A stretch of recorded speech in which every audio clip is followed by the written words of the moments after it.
Ladies and gentlemen, welcome to your favorite chess journal YouTube channel. And we have just logged into chess24.com and we already got a game.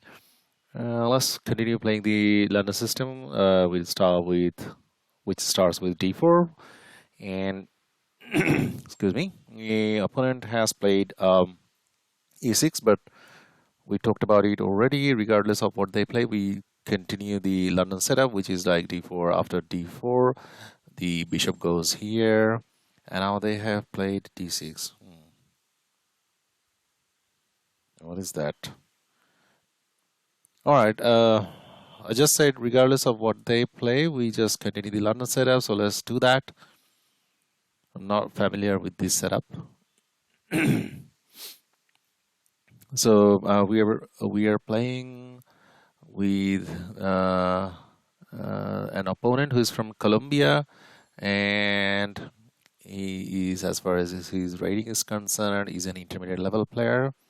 He's playing a peculiar setup. I mean, that doesn't give any advantage right off the bat.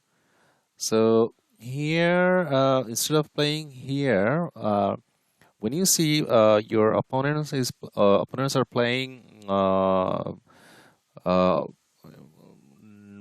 what should I say, moves those are unfamiliar. I mean, doesn't go with the method or doesn't go with the opening furies, then my strategy is, or the only advice I should give you is that develop your pieces as quickly as possible. So here, let's develop our knight first. So these we could have played, but now that they have played here and now here, h6, we should get our pieces as quickly as possible. So let's develop this knight here, because this square is good, but this is the most active square. Here we have I on the center. So we wanted to play a pure London system, but due to their I don't know, offbeat setup, we are playing now we are playing a methodical line, which is like what we call is that development is the priority. We're following simply that strategy. Now that knight, why didn't he play here? Okay, I'm surprised, because from here maybe he wants to here maybe he wants to jump here. Okay, let's develop. Let's quickly finish development, and then we are going to launch an attack. So always remember that before launching an attack, especially in these kind of time control, longer time control games, we must finish our development ASAP and then launch an attack. Now this move again, I don't really understand. I think they want to play what we call a hippopotamus setup, where this bishop goes here, this bishop goes here, these pawns remain here. They do not cross this rank. Yeah, maybe they're trying to play this hippo setup.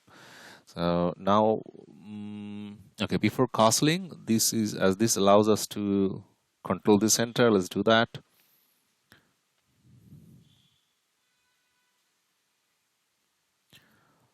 So let's see how our opponent reacts. Maybe they are gonna play here or here.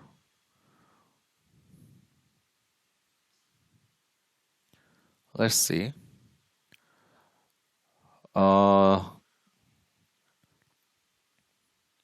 Clockwise speaking, we're doing all right, despite of the fact that we are already a minute down from what they have.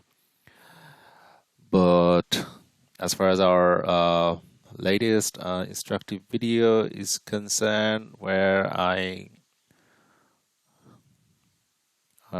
was I mean, I lost the game due to time, so today I'm not gonna do that. Okay, this move I don't really understand. Okay, let's simply finish our development. No point of messing about. So like I said, you'll often face these kind of opponents. I mean, who play peculiar moves and then don't spend much time on thinking or calculating how to launch an attack. Yes, we're gonna think about that, but first we should be developed, and then we will think in which area of the board we are going to launch an attack. Is it gonna be on the queen side or on the king side? Okay, so as anticipated, they have Fian shadowed their Dasker bishop. That bishop is also attacking this pawn, but that's got it already. Or maybe they want to play here. Yeah, they want to play here. Now it's time to think. So let's back this bishop up. Or they could play here. So we have to remain a tempo up. Yeah, they are proper trying to play a hippo setup, but playing here instead of there, they could have gone here. And I myself played the hippo setup a couple of times, but this guy.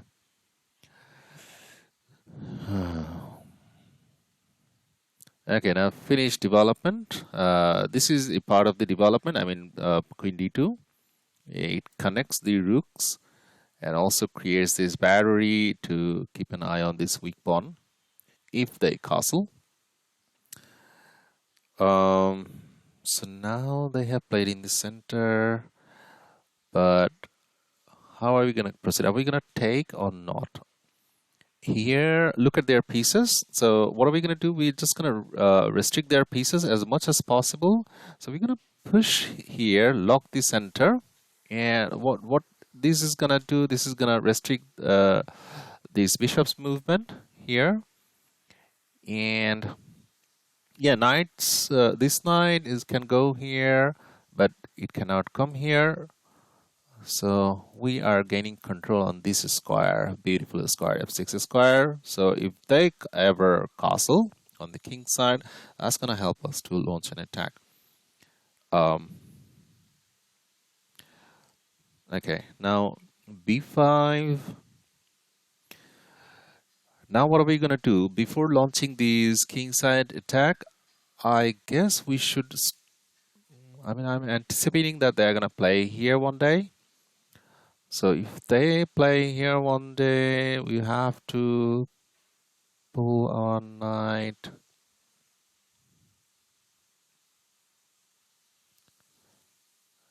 Okay. Okay, let's try to no, okay. I was gonna do that.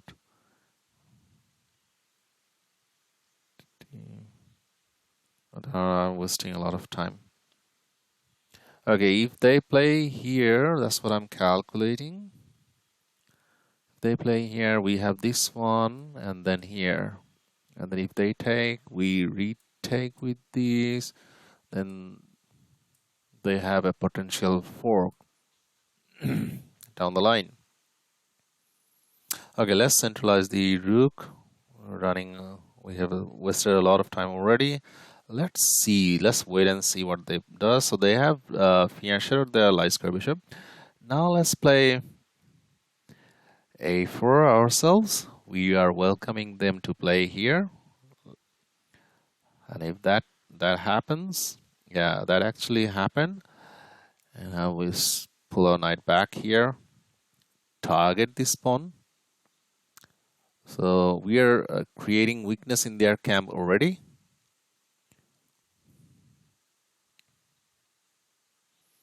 If they ever play here to get rid of their weak pawn, we're just simply going to capture.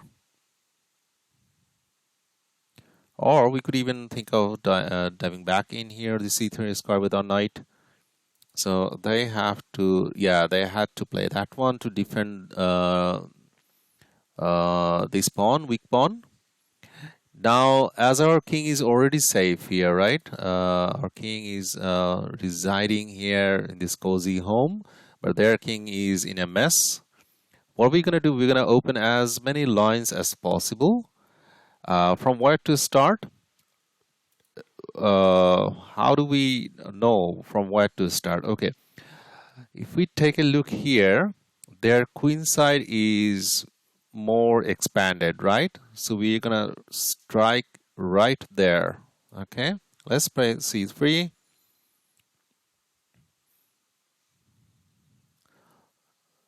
So we're trying to put all of their focus on the queen side, as our king is safe here because they haven't castle. If they castle king side, then we already planned for this one.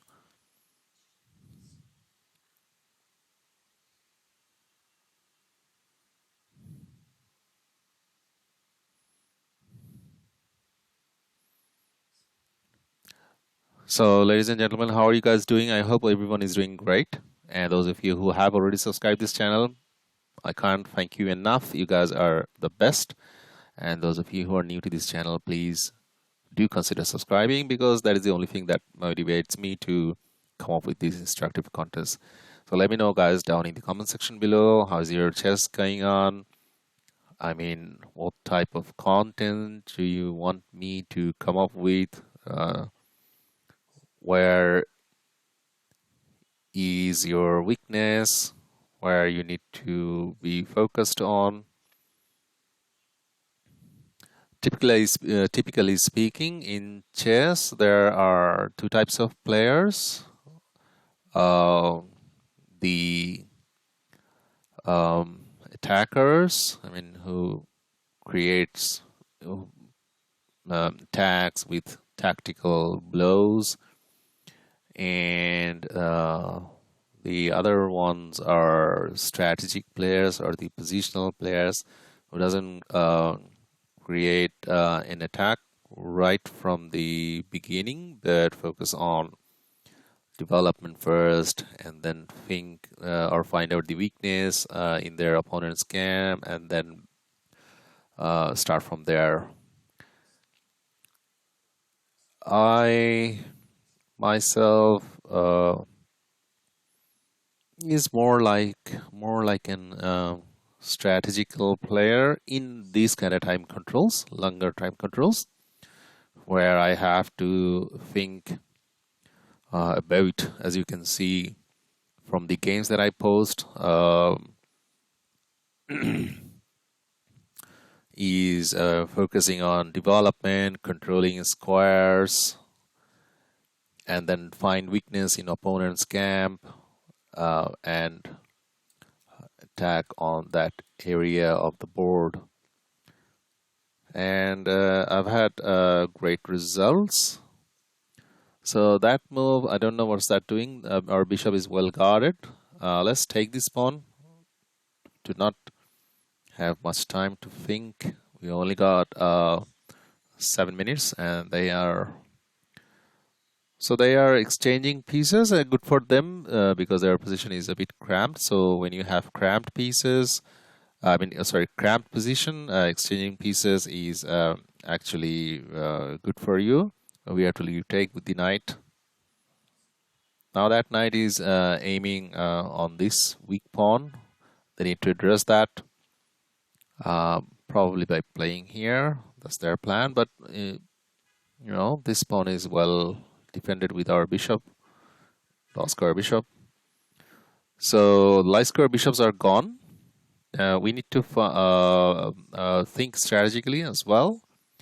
Since they don't say, since they now do not have the light square bishop, we need to find or create weakness in their light squares. Okay, so I mean, look at that move. I mean, I do not understand. I mean, castling was probably their best move. Now, as I said, we need to create weakness or find weakness in the light squares. So here, this pawn is residing on the light square. So let's target that one. with this rook or that rook? I mean this rook with this rook, because this one is protecting this pawn. So you can see that I'm talking or thinking strategically and sharing these, or strategically or positionally, and then sharing these views with you guys, how to think. So they are actually attacking this pawn, but which pawn is worth more here in this case? Definitely the one that is closer to the center. So this one is closer to this center file. So, and this is the flank file. So let's take this one. Also, they need to react because this knight is attacking their queen. So once they take, our rook is gonna be already there on the 6th rank.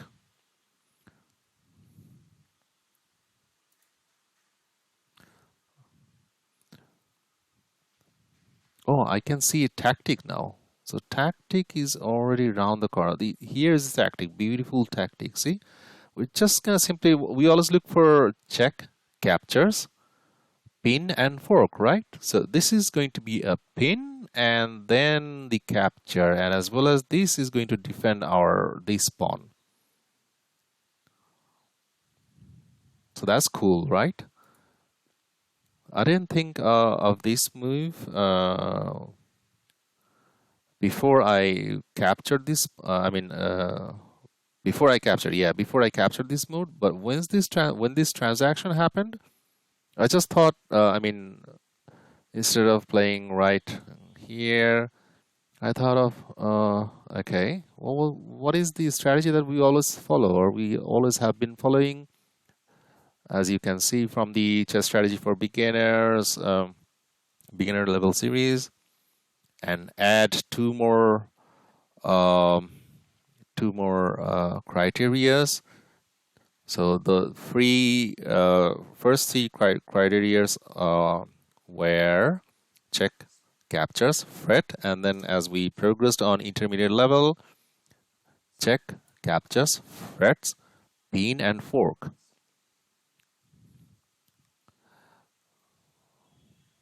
So we found that one, and that actually we are also okay. So just thinking before just immediately capturing whether we have any mistakes or not. So they forgot this knight. Look, they should have, that's why they should have castled earlier. Now they are a piece, clearly a piece down.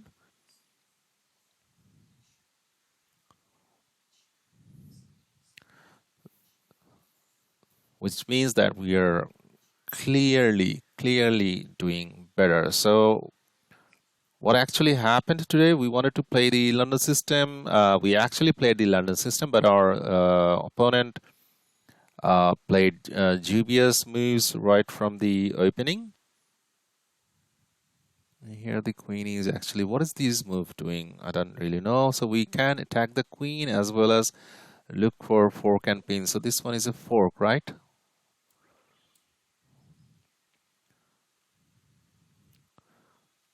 So the queen needs to go back. Yeah. So we have just pushed our opponent to play a backward move. Now what? In this position or in this situation, we need to think about our pieces as well. This one is all right. These two are all right. This one, this one, this one. Oh, okay. Hang on a second. This pawn is weak. That's a free pawn. So let's grab that one and attack that rook. So they are crumbling now. Just I mean, you guys can see now. Let's push this one. You guys can see that what we did. We are not actually jumping on their king, but rather slowly, I mean gradually, we have been progressing playing strategically and building pressure, and that pressure actually made them collapse. We could even consider playing b4 if needed.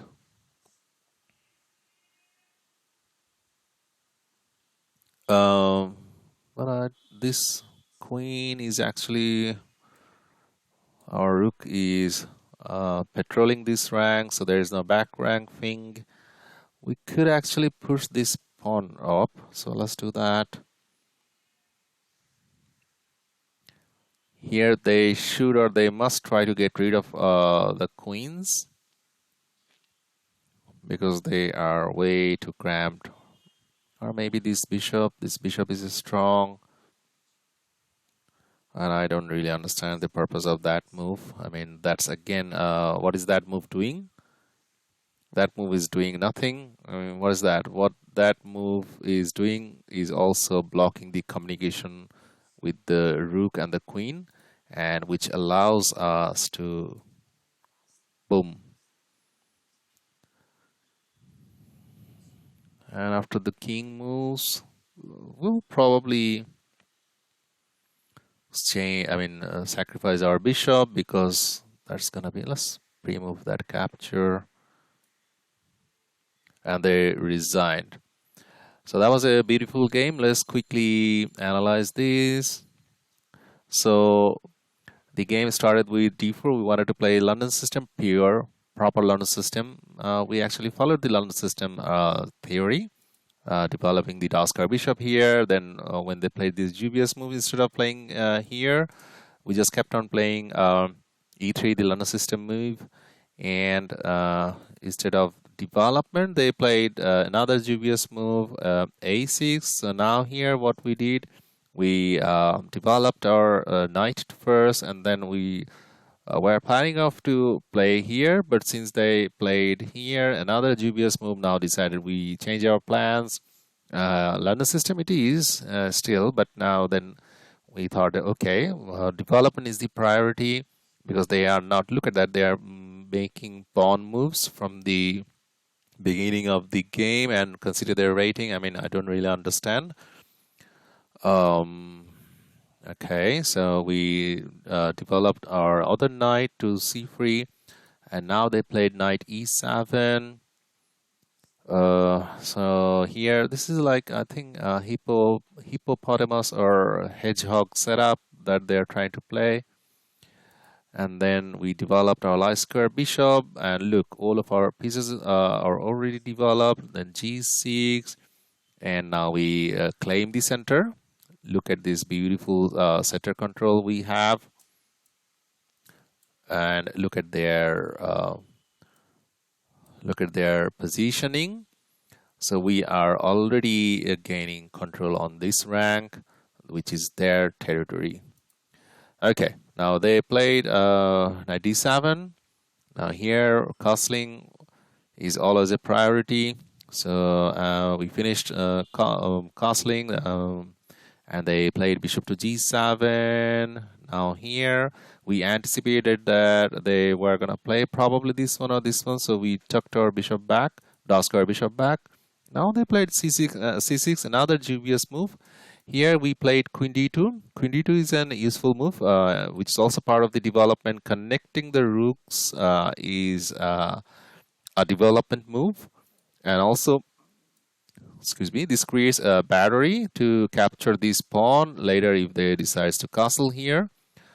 And here, in response to our queen d2, what they have played, they have now played d5 to try to break in the center. We said, no, we are not gonna break and allow you to develop, because their position is scrapped. So if they break, somehow that's going to help them, so we're not going to allow them to do that. Rather, we have gained control on these two crucial squares in their camp, right in their camp. Okay, now they played b5, trying to gap the space on the queen side, and that shifted our focus from king side or center to the queen side. And we welcome that by playing rook e1, centralizing the rook. here they develop their remaining piece, light square bishop, and we strike in their queen side. Okay, so that also sets a little trap. We wanted to play them here, and that's what they did. They played b4, and now we pulled our knight back, a5, trying to solidify that pawn. And if you are a beginner level player, you might think, oh, okay, I've gained control. No. That's not the case, because that's what we want, surprisingly speaking. And we played here. Here they could have gone here, but that pawn was going to be a gunner anyhow, because we're gonna pull our knight back, claiming that unguarded pawn. Now they played bishop a6, and that move doesn't do anything because our light square bishop is already guarded. So what we did, we captured their pawn, and then once they capture our light square bishop, we recapture with the queen, and a b4 happened. This capture happens, but our knight was there right in time, so we did that. Knight takes b4. Now bishop f8 here, I guess this is their major mistake. They should have, right at this point, should have castled, but I don't know why they did that. I really don't know. Now we put our rook here to target their weakest pawn, and they played knight b6. And we captured their weakest pawn. They captured our knight. Now here we found this beautiful move, luckily. This is not something which is like super duper tactic. This is just simply method that we have been following. Like, we always look for check, captures, fret, pin and fork. So this is a pin as well, threat of winning this knight, and then we captured that knight, and here they simply castle, but they forgot that this is unguarded. They should have, this is the major blunder. They should have played here, saved their knight, and they thought that, okay, their position is gonna crumble, so now they castled. I mean, like, okay, so we picked up the knight, and from this point in time the game is just like very easy. And here this is another tactic we found. This is the second biggest blunder, cutting the communication. They have intentionally cut the communication, and here, which allows us to win their rook, and that's actually checkmate right around the corner, because king has to go here, and then we take with the queen, and if they take our bishop, then here, and that's checkmate. So there are two types of players we already talked about. One is the tactical or aggressive player. The other one is the strategical or positional players. So what kind of player am I? I personally am a strategical player. I follow the methods as well as the look for positional advantage.